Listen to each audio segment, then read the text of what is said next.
Hi, everyone. I am truly so honored to be a part of this. Happy Heart Month, happy National Go Red Day, which was yesterday. So this is like perfectly timed because we are talking about such an important topic here. So my name is Dr. Ijeoma Eleazu. I am a cardiology fellow at UT Southwestern.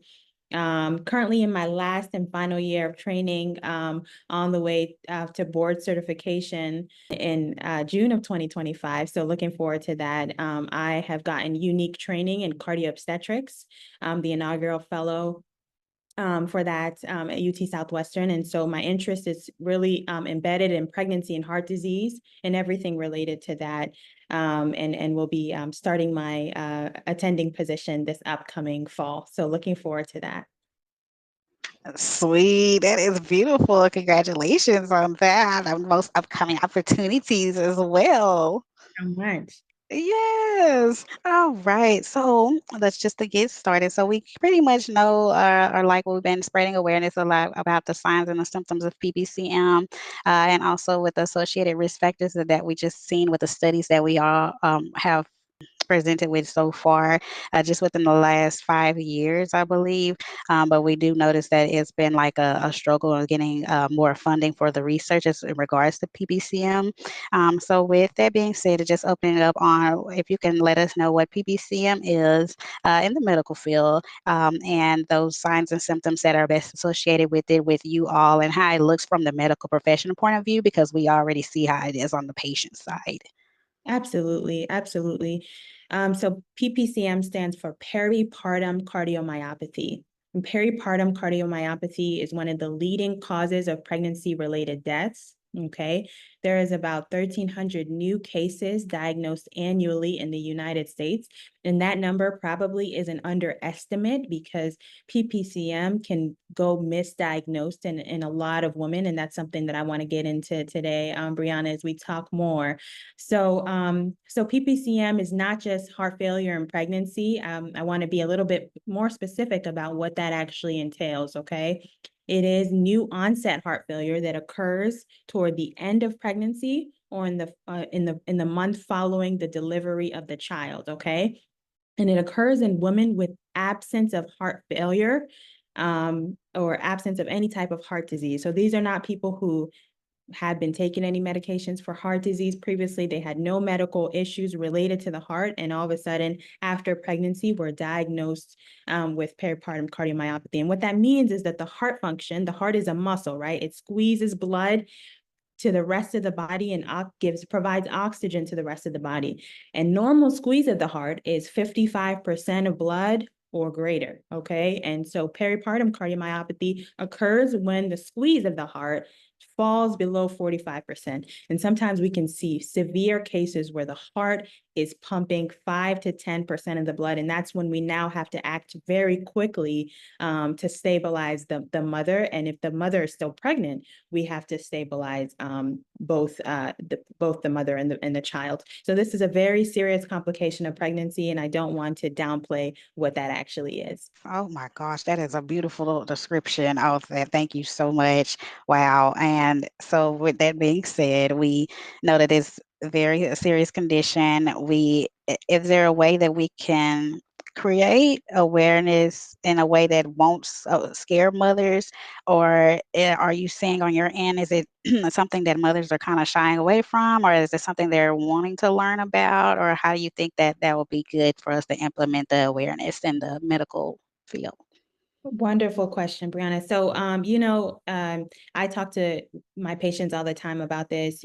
Pregnancy is supposed to be this beautiful time where, you're welcoming a new life, and you don't want to scare patients, as you mentioned. You don't want people to be worried the entire time that they can't enjoy their pregnancy, but you do want people to be aware, okay? And one of the things I want to highlight today is just that the symptoms of peripartum cardiomyopathy can actually be masked by the regular symptoms of pregnancy. So a lot of time people are late diagnosed because they kind of waved off the symptoms. They said, I'm feeling this, but it may be because I'm pregnant or something else is going on. Or even after they delivered, they said, maybe I'm just tired. So some of the symptoms that we see for peripartum cardiomyopathy, okay, we may see patients who are short of breath. having issues breathing. We may see leg swelling, or swelling in the belly and the abdomen. That kind of can go along with regular pregnancy. Some people have swelling, okay? But if it's to a level that it's more severe, we want you to speak to your physician. We want you to take charge, okay? We have patients who have an abnormal heart rate, and their heart is just beating, beating, beating. They have palpitations, and they kind of they ignore that because they think, okay, I'm pregnant or I just delivered, maybe my heart is racing, but that's something that should trigger warning signs that, something's going on. If you are, so short of breath that you can't do your daily activities, you can't take care of your child, you find yourself incredibly fatigued or tired, that means something's going on. And I want people to be encouraged to reach out to their providers in that circumstance. So that's one thing I really want to highlight once again, is that the symptoms of pregnancy or after delivery can mimic the symptoms. They can mimic each other. And so you don't want to be experiencing symptoms and waving them off because you think, oh, this might be normal, because it truly might be signs of PPCM. Yes. Oh my God. I couldn't agree more. Thank you so much for that, because I was one of those patients, y'all. I don't even remember like being aware intentionally in my mind, like, oh, I think this is something abnormal. I just know that I was going through the shortness of breath. I was coughing up pink phlegm, and I was just like, oh, no, I'm fine. Ain't nothing wrong with me. Yeah. I couldn't believe, yes. So that is so true. So that is a good thing. Thank you so much for highlighting that. So we know that with our advocacy and what we've been doing so far is we've been pushing awareness for BNP blood testing. Now we've been having some pushback now from some of the medical professionals. I'm a doula as well, so once I get into that space, it becomes like, oh, okay, they got another support person here, and it's totally not trying to like take over the job, obviously, of the medical profession, right?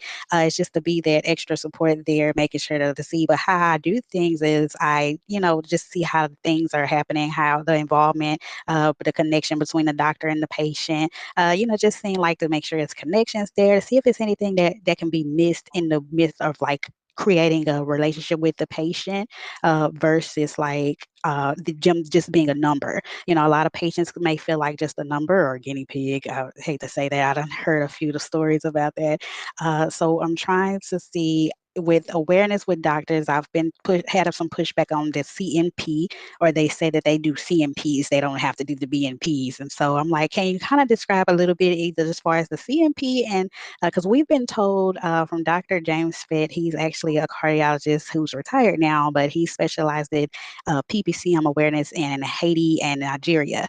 Based off the information that we got from him, is that it's good to run a BNP versus the CNP. So can you kind of explain or elaborate as far as the testings that can be best associated, or what we can best advocate for moms?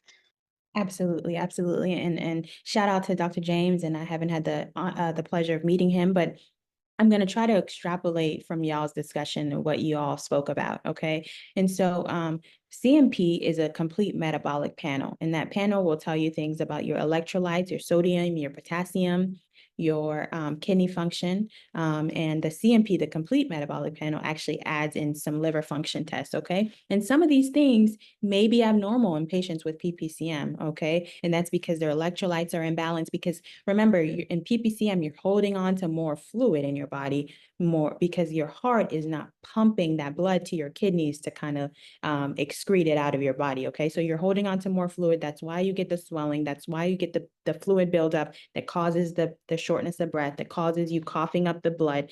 It causes all these things. And so a CMP, in my opinion, and I think Dr. James would agree with me, is not specific enough to catch some of the earlier signs of PPCM, if that's actually going on.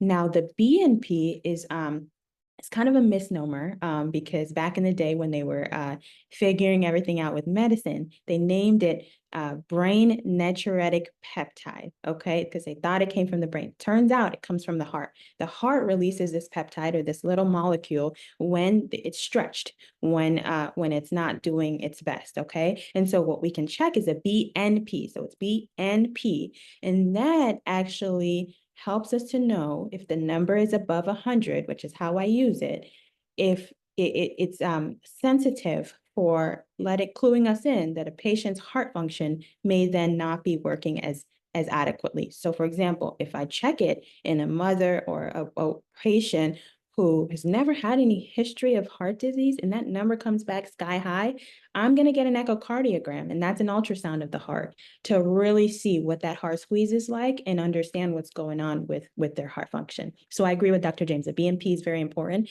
and I would use it if there's high suspicion. So remember, pregnancy normally is supposed to be a very healthy, happy time.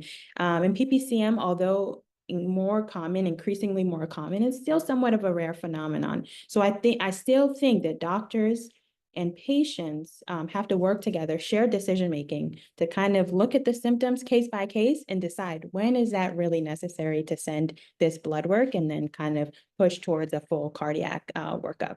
Beautiful explanation. Wow, you just blow me away. You actually continue to blow me away. I've been blown away since we started. So, but yeah, I'm even learning more myself, and just like that's why I love bringing these conversations to the forefront, because I know that it is needed, and we have a lot of nurses who are actually, they work alongside the doctors, and they're trying to learn a lot more than what we're seeing the actual doctors trying to learn. Not saying that the doctors aren't learning more behind the scenes, but it's just that a lot of the nurses are wanting to know, like, how can they help more? So do you think that nurses being educated, or, other birth workers, midwives, well, not midwives, but just like doulas, or just on the outside, so not the medical field, but you think that it'd be helpful for us implementing like strategies as far as like what to educate doulas, or to educate other birth workers that can't do anything medical, if that makes sense? Yes, absolutely. I'm a proponent of educating everybody, okay? Because the more you know, the more you know, and the better and more quicker you can act, okay? And so I think educating the entire treatment team on these things is so important. That's part of my mission, and I know you and I have talked about this, and are, planning other ways to work together to kind of educate the community, educate our partners, because in addition to kind of caring for a child, that should, it takes a village is what they say. And that should start even before the child gets here. It should start in pregnancy. I'm a huge proponent of doulas. I'm a huge proponent of midwives, all kind of helping to support this individual as they, as they come into this new season of pregnancy, and then having a child thereafter. So I think some of the things that I would say for these support staff, for nurses, for doulas, for midwives, I would say definitely learn about peripartum cardiomyopathy and PPCM, and educate yourself on what the signs and the symptoms are, and how to really differentiate some of the more higher risk features of PPCM versus normal pregnancy. And then in that way, you can then kind of advocate for the patient, and you can do it together as a team, if that makes sense. We know that there's so many conditions out there. It's so many things to be aware of, and did you know one of these things, PPCM, is just obviously one of those things that, as you stated, is not common enough yet to where it's one of those alarming conditions. But obviously, within the PPCM community itself, it is alarming because we're dying, right? Like, and we're losing their babies. Like, some moms have actually, when it's heart failure, they either had to choose between the mom and the baby. Sometimes moms are miscarriage and they still go into the heart failure. So it's like, now you can't even try again, or you're scared to try again. So it's like the mental aspect of it. And I know that's not under your practice as far as the mental aspects of things, but can you tell us a little bit about, as far as the disparities go, within trying to empathize with the patients, making sure how we can know that if we have a good connection with that doctor, just to make sure they're hearing us, and that even though we know that this is not common enough, how do we make sure we're not overwhelming the doctor, if that makes sense, on like, I just want to make sure, or just to rule it out without causing more stress, or without causing more additional testing that probably is unnecessary, or that will probably go at a higher cost, if that makes sense. Absolutely, absolutely. So everything you said was so beautifully stated and so pertinent to everything related to PPCM. So I want to first touch on what you talked about in terms of patients, and this fine balance between the birthing individual and the child, and trying to keep both people safe, okay? And that's a really, really difficult balance, especially if your heart function is low. It's trying to get patients to the point where they're able to deliver the child successfully. I actually just presented a case of a patient who had PPCM. And remember, I told you that the heart function normally is greater than 55% of the blood. My patient actually had an ejection fraction of 14% after having her child. And she was not aware of her diagnosis until it was late and wasn't put on the right medications to try to rebuild the heart muscle, and actually got to the point where her heart function was so weak that we had to begin to think about transplant. And she actually got a transplant earlier this year, or last year, I should say, 2024. And she's doing well. And so that's been one of our success stories. But this is a patient who, may have done better if her disease was caught earlier, and if she was counseled on, listen, this is quite serious. This means that we do have to take a break from pregnancy, put you on good contraception so that you're not getting pregnant again. Before it's safe to, and try to rebuild back the heart muscle, which we can do with medications that we call guideline directed medical therapy, or GDMT. A lot of times we can actually put patients on medications that helps them take care of the extra fluid and also helps them rebuild their heart muscle during the time that, after they deliver the child. Okay. But as you mentioned, we're not in a perfect world. We do lose mothers, we do lose children, and that is the most devastating thing. And that's why awareness is so important. So we can do our part to try to decrease those deaths. As far as what you talked about the mental piece, I mean, I see it all the time. These are, like I said, even the worry piece is so pervasive, where people are so worried that they can't even enjoy their pregnancy. I see patients coming in, they're in the third trimester. We're getting echoes every trimester, echocardiograms and ultrasounds of the heart, and we're looking and everything looks fine. But I'm seeing their face and I'm seeing that they're still not allowing themselves to feel that joy of the pregnancy. And so this is something that we experience. And a lot of that is just reassurance and being communicative with the patient, saying that, hey, we're watching you closely, so we'll be able to figure this out should anything come up. As long as you communicate with me and I communicate with you, we'll be okay. And I understand that not all providers are like that. One of my patients actually told me, she said, you are one in a million, she said to me. And I said, you know what? I had to pat myself on the back, kind of brush the shoulders off. And I said, you know what? I know, and because and I think it's because of the things that I'm so passionate about, that I can kind of sit with my patients and try to communicate with them in a different way. But what I will say to every person is that if you bring something up with your physician that is serious, and they wave it off, and they don't take the moment, because we all have blind spots. We all have time constraints, doctors, we are so pushed for time in this day and age. It's very sad. But if the doctor doesn't take a second to acknowledge your concern and then give you the reasons why they may not be concerned, then maybe you need to seek a second opinion. Okay. And I say that really earnestly because the disparities are there, especially for African American birthing women or individuals. There are clear disparities in terms of maternal mortality being higher in African American women. And that is actually irrespective, which meaning that it doesn't matter what socioeconomic status you come from, your education level. Whenever they kind of adjusted for these things in the studies that they still saw that African American women were more at risk. And so I encourage everyone to seek providers who listen. And as long as they communicate and they say, listen, I'm not worried because XYZ, and you feel confident in that, then that's a good person to stick with. Oh, that was amazing. Wow, thank you so much.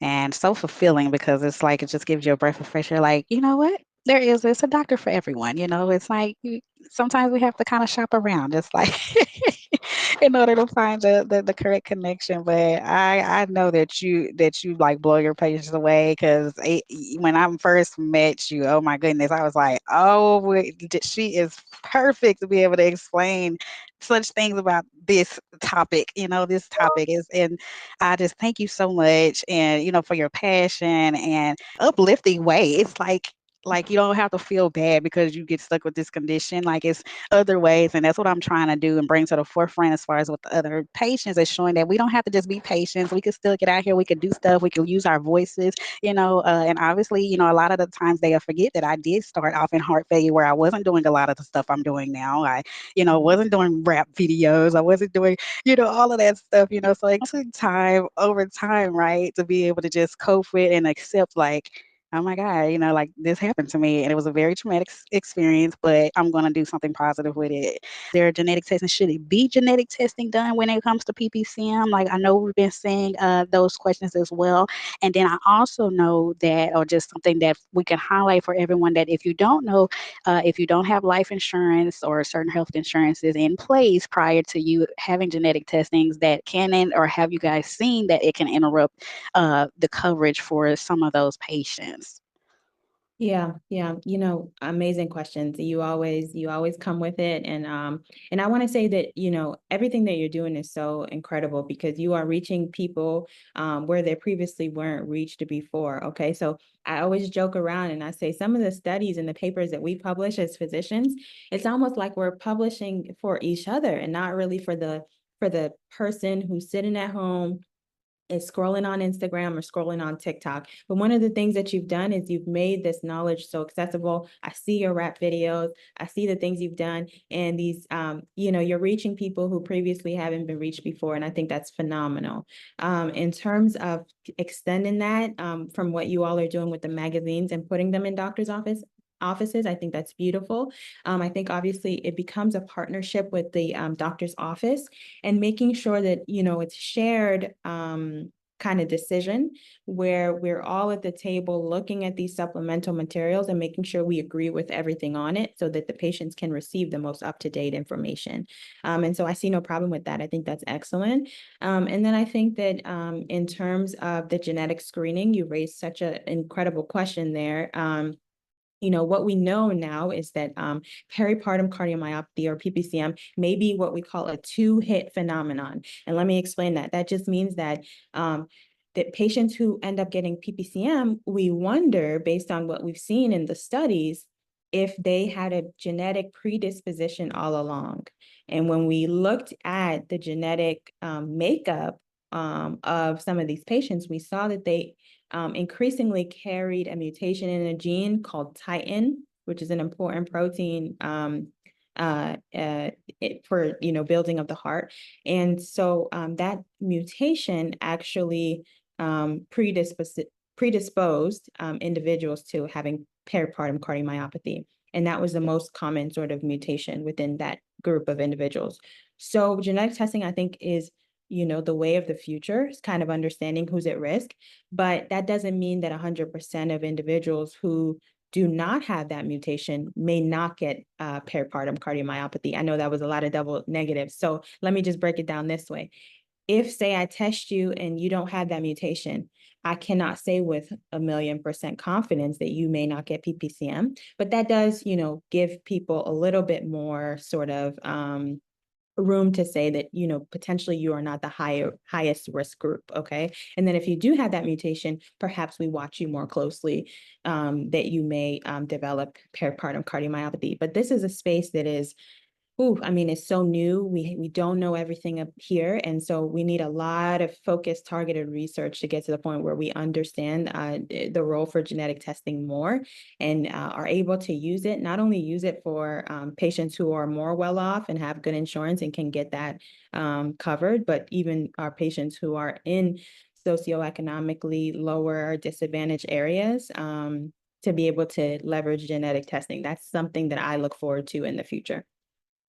Oh, I love that. Brilliant, brilliant explanation. And thank you for being so open with that discussion and the honesty as well. To add to this, far as the insurance purposes, what do you think or how you think we can help as far as like being able to spread awareness, like with the brochures, like we have things as far as bringing awareness, but how does it come to about, or how do we help moms that are needing treatment or help with medications that's not affordable? A lot of like Entresto. I know Entresto is a good medication. It helped me being able to recover fully heart function, but when I get ready to implement and tell my story, it it doesn't resonate with a lot of women because they either didn't get to try that medication, or the insurance didn't pay for it, or they didn't have a life vest, something to protect their heart. How are we able to help, or if there any, if you have any opinions as far as regarding that? Yeah, so I think yeah, I think one step in the right direction that we have here in Texas is that we have this extension of Healthcare Bill 12 that allows Medicaid to now extend into 1 year. Okay. And so now that covers Medicaid, at least Medicaid covered things that were prior covered on Medicaid. And so, that means generic medications. Which we usually try to, prescribe for our patients. And a lot of the heart failure medications um, are things that we've known about for years. But as you mentioned, there are these newer medications like Entresto, like Jardiance is another one, and Pagliflozin, Dapagliflozin. These are medications that we've just started to learn and understand how helpful they can be for rebuilding back the heart muscle. These meds are expensive. And so I think it's continuing to lobby the things that we're doing, the things that we talk about is the advocacy work of going to the powers that be, writing documentation to our leadership and saying how important it is to continue to extend that bill so that there's good coverage for patients during and after their pregnancy, and prioritizing women's heart health, right? That's ultimately what it is. Sometimes you mentioned like some people can't get Entresto. Sometimes it's not even a measure of cost. It's the fact that sometimes if that's a stronger medication and your blood pressure has to be at the right level for us to put that medication on, because it can drop your blood pressure. And so sometimes some of my patients are not on Entresto because they simply don't have the blood pressure room for it. So, just understanding with your physician, why is it that I'm not on, these medications, and then kind of having a shared discussion about why that is. We do prior authorizations. We send it back to the insurance company and we ask for those medicines to be covered. And sometimes we win, but not all the time. And so it's just continued advocacy, I think, at the level of the legislature to say, like, this is something that we really need for our patients. Is awesome, and thank you for teaching even myself, because that is just something to be educated on knowing, like, okay, not everybody can get Entresto, so that's not something we can advocate on. Get your doctor to get prescribed Entresto. So we know not to do that. But yeah, so that is a good point there. And is there anything that you think or you feel that, we can be more help as far as the medical communities, most for, so we know what we're doing with the with PPCM moms, creating a support group, being able to make sure they have support after they're diagnosed. We also have the new children books that we just released that came out, so that can go, with the PPCM, the kid, well, we call them our PPCM babies, but or our post PPCM or our pre PPCM babies, just something to kind of help lighten up the topic, right? Yeah, I mean, I think just take home points is that, PPCM is one of the key contributors of maternal mortality, and that we're still learning so much about this disease and what it means for individuals. And I hope that one day we'll be at a point where, we can decrease all the cardiovascular related health disorders in pregnancy or diseases in pregnancy, because cardiovascular disease, if you lump everything together, including PPCM, is the leading cause of pregnancy related deaths. And we need that to not be the case. And that's why people like me exist. I think that, and I'll keep saying it, the things that you're doing are so incredible and beautiful. Do not stop doing them, and continuing to do this work to educate individuals, because that's how we diagnose things. I don't just diagnose by reading the textbook. I mean, my patients have to communicate with me for me to get the information that helps me say, I think that based on what I know and what you're telling me, that this is, what I need to be thinking about. And so that happens all with awareness. We've already talked about, some of the warning signs, and just, reiterating them. But, I want to talk about the fact that heart failure, is a thing people can live with and people can recover from. And you are a testament of that. And as long as there's patience and, good provider patient communication, this is something that people have full lives with. And like I said, sometimes we can even get the patient back to a point where their heart function recovers to normal. And that is one of the most beautiful success stories that we can talk about. And I love that I'm sitting with one of those successful stories today. So I'm just so grateful to be here. Like I said, this is just so well timed for, February and Heart Month. So it's been an honor. Thank you so much, Dr. Ijeoma. I really appreciate you. Yeah, no, I mean, I think PPCM can affect anybody from of any race or ethnicity. But what we know is that there are disparities. We know that African American women are more at risk, and also not just in terms of diagnosis, but in terms of recovering their heart function. So they take more time sometimes to recover their heart function, and sometimes don't get to that point of recovery than their counterparts. And so it's so important to think about this whenever we are caring for this population as physicians, and for African American women themselves to be aware of the symptoms, but also be very good about their medications and all these things, because you want to give yourself the best shot at recovering your heart function, with these medications. In Nigeria, for example, which is my home country, where I was born, there's a even higher prevalence of PPCM. And so that's one of the reasons that, scientists and physicians like myself believe that there may be some sort of genetic predisposition that we haven't understood fully yet. But in the meantime, what can we do? It's health equity. It's believing that we can provide the best care to everyone, and that in doing that, and understanding people's risk factors and what they bring to the table, we can individualize people's care. Okay. I say this to my patients, I know, especially for the new mamas who they've had the child and now they want a glass of wine. I say, hey, listen, we want to reduce the toxins to your heart. And so I say, lay off the alcohol, lay off this, quit smoking. Smoking is already one of the no-nos for me in terms of heart disease. Take care of yourself, movement, exercise, whatever you can do. I know it's hard, but get out there, take walks, and be very cognizant of your body and what you're putting in your body, because all these things affect your heart and put you in a better place to have a healthier pregnancy. Oh, that was so good. You actually just made me think of something. So it's Black History Month as well. It's Heart Month.